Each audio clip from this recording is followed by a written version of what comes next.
Hi everyone, good morning. আজকে আমাদের বাড়িতে মাসিরা এসেছে, মানে আজকে আসেনি, এসেছে দুদিন আগে, কিন্তু আজকে আমি এমনি ভিডিও করছি। আজকে মাসি আর সোনু এসছে। তো আজকে ব্রেকফাস্টে করেছিলাম হচ্ছে এগ পাস্তা। তারপর আমি ব্রেকফাস্ট করে আমি ওকেই পড়াতে চলে গেছি, ওকে পড়িয়ে নিয়েছি। আর তারপরে আজকে তো রবিবার, তো সানডে স্পেশাল আমাদের জন্য যখন স্পেশাল কিছু হচ্ছে, গোপালের জন্যও তো স্পেশাল কিছু হওয়া চাই। তার গোপালের জন্য আজকে এখানে গজা নিয়ে এসেছে, আর গোপাল কিন্তু প্রথম আমাদের বাড়িতে এসেছে।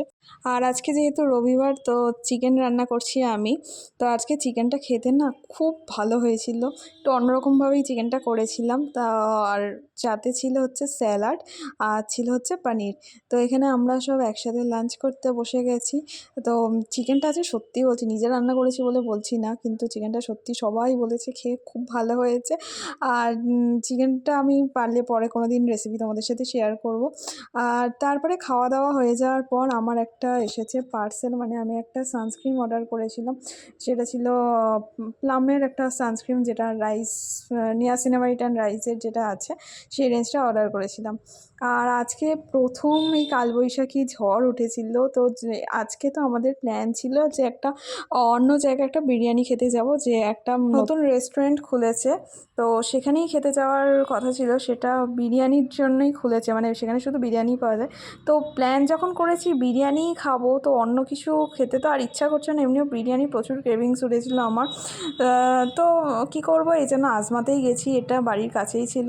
তো বৃষ্টির জন্য আর যেতেও পারিনি অতটা দূরে, তাই জন্য পরে অন্য কোনো দিন আবার যাব ওখানে। তো আজকে আজমাতেই গেছি। আজকে এখান থেকে নিয়েছিলাম আমরা চিকেন বিরিয়ানি, আর তার সাথে নিয়েছিলাম স্যালাড। আর বাইরে পড়ছিল, আবার টিপটিপ করে বৃষ্টি পড়ছিল, তো আমরা এখানেই বসে কিছুক্ষণ গল্প করলাম। তারপরে আমরা একটু কিছুক্ষণ বেশ হাঁটতে বেরিয়েছিলাম। আর তার সাথে কিন্তু রায়তাও নিয়েছিলাম। আর আজমাতের রায়তাটা না খুব ভালো করে, একটু মানে খুব ঠিক ব্যাপারটা করে না, একটু বেশ পাতলা করেই করে ওরা রায়তাটা, কিন্তু খেতে খুব টেস্ট হয়। তো রাজ পরে আবার আরেকটা রায়তা নিয়েছিল। এই ছোট কফির কাপগুলো দেখছো, যে ঠিক মনে হচ্ছে যেন আমি কফি খাচ্ছি, এই কাপগুলোর দাম নেয় হয়তো 5 টাকা করে, আর এমনি বড় যেগুলো আছে সেইগুলোর দাম নেয় হচ্ছে 25 রুপিস করে নেয়। তো ভালোই ছিল। তো এইভাবেই কাটলো আজকে আমাদের পুরো দিনটা, বৃষ্টির দিন, সাথে বিরিয়ানি, আর তার সাথে একটু ঘোরাঘুরি। তো সব মিলিয়ে কিন্তু ভালোই কাটলো আমাদের পুরো দিনটা। আশা করছি তোমাদের ব্লগটা ভালোই লাগছে। আর ভালো লাগলে প্লিজ একটা লাইক করো, শেয়ার করো, আর সাবস্ক্রাইব করো। টাটা, আবার দেখা হবে অন্য কোনো ব্লগে।